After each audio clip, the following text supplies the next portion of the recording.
दोस्तों, बिहार की सियासत में हाल ही में जिस नाम का सबसे ज्यादा जिक्र सुनने में आया वो है ओसामा शहाब। उनकी जीत को लोग सिर्फ एक चुनावी नतीजा नहीं समझ रहे बल्कि एक ऐसी वापसी के रूप में देख रहे हैं जिसका रिश्ता कई साल पुराने एक असरदार दौर से जुड़ा हुआ है। ओसामा ने अपनी चुनावी मुहिम बेहद सादगी से चलाई। उन्होंने न बड़े मंचों पर लंबी तकरीरें की, न सोशल मीडिया पर बहुत ज़्यादा बयान दिए और ना ही उस तरह का शोर पैदा किया जो अक्सर चुनावों में देखा जाता है। उनका तरीका बस इतना था कि लोगों से मिले, उनकी हाल चाल पूछे, थोड़े वक्त बैठकर उनका यकीन हासिल करे और फिर अगले गांव की तरफ बढ़ जाए। इसके उलट उनके खिलाफ कई बड़े नेता मैदान में उतरे, केंद्रीय स्तर पर बयान आए। कुछ मुख्यमंत्रियों ने मंचों से साफ शब्दों में कहा कि इस तरह के उम्मीदवारों को आगे आने नहीं देना चाहिए। लेकिन जितनी बाहर से सख्ती आई, इलाके के अंदर एक अजीब सी खामोश हमदर्दी पैदा हो गई। सिवान और आसपास के इलाकों में लोग हमेशा एक बात देखते हैं, कौन सा नाम उनके घरों तक पहुंचा है, कौन सा चेहरा उनके मसलों में कभी शामिल रहा था और कौन सा घराना इस इलाके की हवा में रचा बसा हुआ है। इसी वजह से बहुत से लोगों ने, चाहे वो बुजुर्ग हो या नौजवान, ये बात कही, हम कैंडिडेट की उम्र नहीं देख रहे, हम घराने की पहचान देख रहे हैं और ये पहचान सीधे जाकर मिलती है मोहम्मद शहाबुद्दीन के नाम से। ओसामा की जीत किसी एक नौजवान की जीत नहीं बल्कि एक पुराने असर की वापसी थी। लोगों ने ये महसूस किया कि वो नाम जिसे उन्होंने बरसों तक सिवान की सियासत में देखा, आज उसके घर का बेटा फिर से सामने खड़ा है। चुनाव के अंदर की हवा कैसी थी? चुनाव के दिनों में गांव की गलियां, चाय की दुकानों और छोटी महफिलों में ये चर्चा अक्सर सुनाई देती थी, अरे भाई, लड़का नया है लेकिन नाम पुराना है, घराने की पहचान मिटती नहीं, बहुत शोर हो रहा है लेकिन वोट अपनी जगह है। लोग अपने अपने तजुर्बों के सहारे अपनी राय बनाते थे। किसी को याद था कि किस तरह उनके घर के मसले शहाबुद्दीन तक पहुंचे थे, किसी को ये याद था कि इलाके में उनके दौर में क्या असर रहा। यही तजुर्बे मिलकर ओसामा के लिए एक स्थिर और मजबूत वोट में तब्दील हुए। लेकिन ओसामा और उनके वोट बेस को समझने के लिए हमें सबसे पहले ये समझना होगा कि शहाबुद्दीन कौन थे और उनकी शुरुआत कैसे हुई। मोहम्मद शहाबुद्दीन का जन्म 10 मई 1967 को सीवान जिले के प्रतापपुर गांव में हुआ। उनका ताल्लुक एक मुस्लिम राजपूत परिवार से था। ये परिवार इलाके में पहचान वाला माना जाता था और तालीम पर खास ध्यान देता था। घरेलू माहौल में पढ़ाई को इज्जत दी जाती थी। इसी वजह से उन्होंने बचपन से ही अपनी पढ़ाई पर पूरी तवज्जो दी। स्कूल और कॉलेज दोनों ही जगह उनकी पढ़ाई में दिलचस्पी साफ दिखाई देती थी। रिश्तेदार बताते हैं कि उनकी बोलचाल में एक नरमी और उनके सोचने के अंदाज में एक परिपक्वता थी। आगे जाकर उन्होंने पॉलिटिकल साइंस में एमए किया और उसके बाद पीएचडी भी पूरी की। उनकी पढ़ाई ग्रामीण पढ़ाई से बिल्कुल अलग थी। इसी वजह से उनके आसपास के लोगों पर उनकी पढ़ाई का बहुत ज़्यादा असर पड़ता था। कई लोगों का कहना है कि उनके बातचीत का तरीका नौजवान उम्र में ही असरदार हो चुका था। वो बात को समझकर जवाब देते थे और अक्सर आसपास के लोग उनकी राय पूछते थे। कॉलेज के दिनों से ही उनका रुझान समाजी मसलों और राजनीति की तरफ बढ़ने लगा था। इलाकों के कार्यक्रमों, छोटे जलसों और लोकल बैठकों में उनकी मौजूदगी का एहसास होने लगा था। 1990 में उन्होंने पहली बार विधानसभा का चुनाव लड़ा और जीत हासिल की। ये उनकी राजनीतिक जिंदगी की पहली बड़ी मंजिल थी। उम्र कम थी लेकिन पहचान तेजी से बन रही थी। 1995 में उन्होंने दूसरी बार विधानसभा सीट जीती। इससे ये साफ हो गया कि लोग सिर्फ उनका नाम नहीं जान रहे बल्कि उन पर भरोसा भी करने लगे हैं।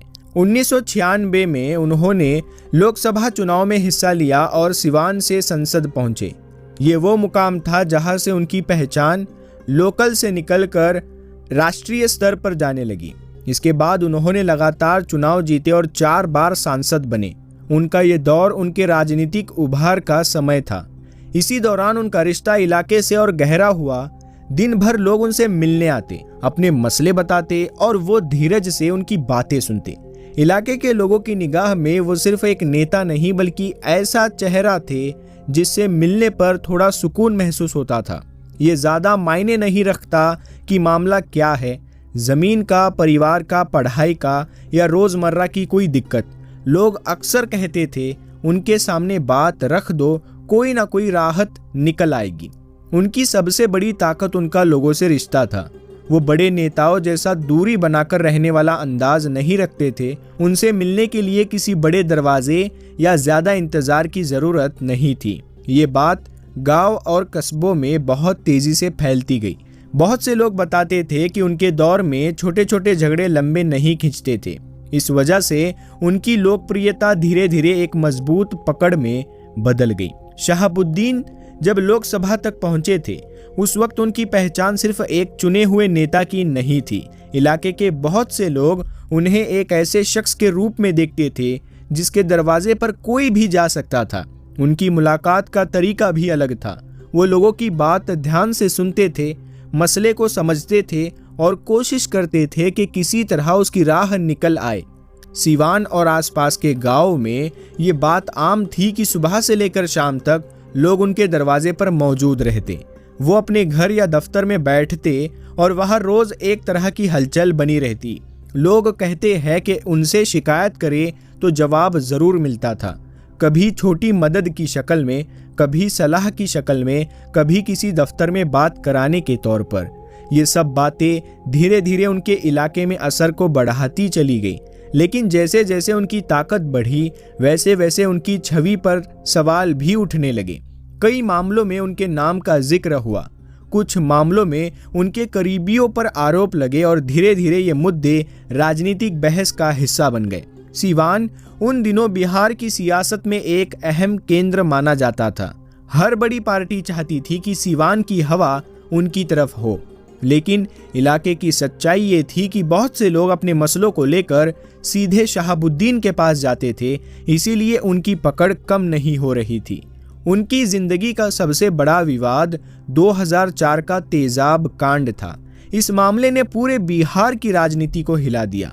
एक व्यापारी परिवार के 2 लड़कों पर तेजाब डाले जाने की घटना ने मीडिया और अदालत दोनों जगहों पर बहुत बड़ा असर पैदा किया। ये मामला लंबा चला, गवाह पेश हुए, बहसें हुई और अदालत ने इस केस में शहाबुद्दीन को दोषी करार दिया। यही वो मुकाम था जिसने उनके राजनीतिक सफर को एक बहुत मुश्किल दौर में पहुंचा दिया। साल 2005 के बाद बिहार की सरकार बदल गई। नए प्रशासन ने कानून व्यवस्था को लेकर काफी सख्ती अपनाई। शहाबुद्दीन के खिलाफ दर्ज कई मामलों में जांच तेज हुई, उनकी पेशियां बढ़ी, एफआईआर आगे बढ़ी और धीरे धीरे उनका राजनीतिक दायरा और सिमटता गया। लोकसभा तक पहुंचने वाला असर धीरे धीरे कम होता गया, लेकिन इलाके में उनका सामाजिक और भावनात्मक असर अब भी महसूस किया जाता था। कई केसों के बढ़ने के साथ उनकी गिरफ्तारी तय हो गई। उन्हें दिल्ली से पकड़ा गया और फिर तिहाड़ जेल में भेजा गया। जेल में रहते हुए उनकी सक्रिय राजनीति रुक गई, लेकिन उनके नाम की चर्चा सीवान में बनी रही। उनके बारे में ये बात अक्सर सुनने में आती थी कि लोग अब भी उन्हें एक असरदार आदमी के रूप में याद करते थे। उनकी गैर मौजूदगी में इलाके में वो तेजी नहीं रही जो पहले दिखाई देती थी। उन्हें जेल में रहते कई साल हो गए थे। इस दौरान उनकी पत्नी हीना शहाब ने चुनाव लड़कर परिवार की राजनीतिक मौजूदगी कायम रखने की कोशिश की। उन्होंने कई बार चुनाव लड़े, 2009, 2014 और 2019, लेकिन वो जीत हासिल नहीं कर सकी। फिर भी इसे एक कोशिश के तौर पर देखा गया, क्योंकि इलाके में इस घराने के नाम का असर अब भी महसूस किया जाता था। कई लोग कहते थे कि अगर शहाबुद्दीन खुद मौजूद होते तो नतीजे शायद अलग होते, लेकिन हालात ऐसे थे कि उनके वापस आने की कोई उम्मीद नहीं थी। 1 मई 2021 को कोरोना वायरस के दौरान तिहाड़ जेल में उनकी तबीयत बिगड़ी। उन्हें अस्पताल ले जाया गया, लेकिन हालत काबू में नहीं आ सकी और उनका इंतकाल हो गया। परिवार और चाहने वालों के लिए ये एक बहुत बड़ा सदमा था। इलाके में उनके इंतकाल की खबर बहुत जल्दी फैल गई और लोगों ने इसे एक दौर के ख़त्म होने की तरह महसूस किया। कोविड के नियमों की वजह से उनकी बॉडी को सिवान नहीं भेजा गया और उन्हें दिल्ली में ही दफनाया गया। इस बात ने उनके चाहने वालों के दिल में एक मलाल भी छोड़ दिया कि उनका आखिरी सफ़र अपने ही इलाके में नहीं हुआ। कुछ वक्त के लिए लोगों को लगा कि शायद ये घराना राजनीति से पीछे हट जाएगा, लेकिन ये सोच ज़्यादा दिनों तक कायम नहीं रही। कुछ सालों बाद उनका बेटा ओसामा शहाब धीरे धीरे राजनीति में एक्टिव होता दिखाई दिया।